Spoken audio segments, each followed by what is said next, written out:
Bank రుణాలకు షూరిటీగా సంతకం పెట్టే ముందు ఒక్కసారి కాదు 10 సార్లు ఆలోచించాల్సిన అవసరం ఉందని నిపుణులు చెబుతున్నారు.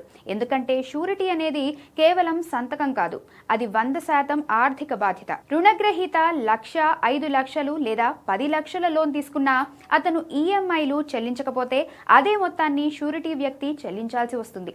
చాలా మందికి తెలియని విషయం ఏంటంటే బ్యాంకులు ముందుగా రుణగ్రహీతను కాకుండా నేరుగా షూరిటీ వ్యక్తిని సంప్రదించే హక్కు కూడా కలిగి ఉంటాయి. అంతేకాదు ఈఎంఐలు 30 లేదా 60 రోజులు ఆలస్యమైతే ఈ క్రెడిట్ స్కోర్ 50 నుంచి 100 పాయింట్లు పడిపోవచ్చు. దీని ప్రభావం భవిష్యత్తులో మీరు తీసుకునే హౌసింగ్ లోన్, కార్ లోన్లపై పడుతుంది. అవసరమైతే కోర్టు కేసులు, ఆస్తుల జప్తు వరకు వెళ్లే అవకాశం ఉంది.